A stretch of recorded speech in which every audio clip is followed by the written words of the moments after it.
بسم اللہ الرحمن الرحیم۔ اسلام میں آزادی کا تصور۔ ناظرین کرام، آزادی کو عربی میں حریت اور انگلش میں فریڈم کہا جاتا ہے۔ ہر مذہب میں آزادی کی ایک ڈیفرنٹ ڈیفینیشن ہے، لیکن ہم یہاں دین اسلام کے حوالے سے گفتگو کریں گے کہ اسلام میں آزادی کا کیا تصور ہے۔ بعض مذاہب کا کہنا ہے کہ آپ کا جو دل کرے آپ کھا لیں، چاہے وہ گوشت خنزیر کا ہے، کتے کا ہے، آپ کھا سکتے ہیں۔ بعض مذاہب کہتے ہیں کہ جو دل کرے آپ پی لیں، چاہے وہ شراب ہی کیوں نہ ہو۔ بعض مذاہب کا کہنا یہ ہے کہ آپ اپنی نفسانی لذت کسی بھی عورت سے پورا کر سکتے ہیں، بھلے وہ عورت آپ کی ماں یا بہن ہی کیوں نہ ہو۔ یعنی ان کا کہنا ہے کہ آپ کے دل میں جو آئے آپ وہ کریں، یہ آزادی ہے، اور اس چیز سے روکنے کا نام غلامی سمجھا جاتا ہے۔ جبکہ ہمارے ہاں آزادی کا تصور کچھ اور ہے۔ اس کے حوالے سے میں آپ کے سامنے 5 پوائنٹس ڈسکس کروں گا۔ نمبر 1، آزادی کی انتہا اللہ کی غلامی ہے۔ ناظرین کرام، ہمارا دین اسلام یہ درس دیتا ہے کہ اصل آزادی اللہ کی غلامی میں ہے۔ جو انسان اللہ کا جتنا پکا سچا غلام ہوگا وہ اتنا ہی آزاد ہوگا۔ یعنی اللہ تعالیٰ کی غلامی اختیار کرنے والا غیر اللہ کی ہر غلامی سے آزاد ہو جاتا ہے۔ جیسے اقبال اپنے ایک شعر میں کہتے ہیں، یہ ایک سجدہ جسے تو گراں سمجھتا ہے، 1000 سجدے سے دیتا ہے آدمی کو نجات۔ اللہ تعالیٰ نے انسان کو فطری طور پر آزاد پیدا کیا۔ کوئی بھی انسان پیدا ہوتے جسمانی طور پر کسی کا غلام نہیں بن سکتا، لیکن انسان کی غلامی سے تو آزاد ہے، لیکن وہ اللہ کی غلامی اور اللہ کی دی ہوئی شریعت سے آزاد اور مبرہ نہیں ہو سکتا۔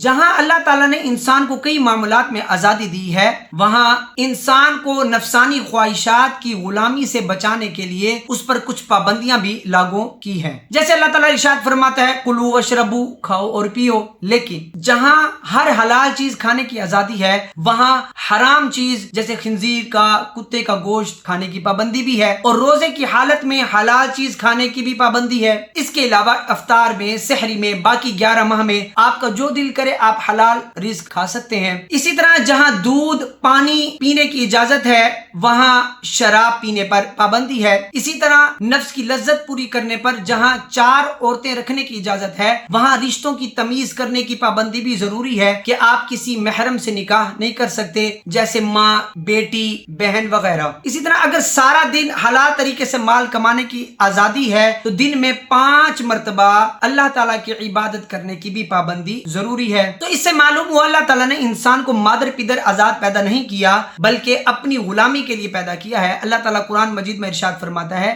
بے شک انسانوں اور جنوں کو اللہ نے اپنی عبادت کے لیے پیدا کیا ہے۔ تو اصل میں انسان کی آزادی اللہ کی غلامی میں ہے۔ دیکھیے، جب ہم کلمہ پڑھتے ہیں، ہم کہتے ہیں لا الہ الا اللہ، نہیں ہے کوئی معبود سوائے اللہ کے۔ اللہ کے علاوہ ہر غیر اللہ کی غلامی سے نجات کا اعلان کرتے ہیں اور اللہ تعالیٰ کی غلامی اختیار کرنے کا اعلان کرتے ہیں۔ تو یہ کلمہ ہمیں بتاتا ہے کہ ہم نے غلام صرف اللہ کا بن کر رہنا ہے۔ جو انسان اللہ کا پکا سچا غلام ہے، وہ ہر شخص کی غلامی سے آزاد ہے۔ یا یہ بات بھی یاد رہے، یہ اللہ کی غلامی کوئی جبر، کوئی زبردستی نہیں ہے۔ دیکھیے، یہ غلامی کا تقاضا ہے کہ جس مالک کے دیے ہوئے رزق کو ہم کھا رہے ہیں، تو اصل مرضی اس مالک کی ہے کہ وہ ہمیں کھانے کی جس چیز کی اجازت دے گا ہم وہ کھائیں گے، اور جس چیز کی وہ پینے کی اجازت دے گا ہم پیئیں گے، کیونکہ اصل رازق اور اصل مالک تو اللہ تعالیٰ کی ذات ہے، اور ہر چیز کا مالک اللہ ہے۔ تو وہ جو ہمیں حکم کرے گا ہم وہ کھائیں گے، وہ پیئیں گے، اور جس چیز سے وہ منع کر دے گا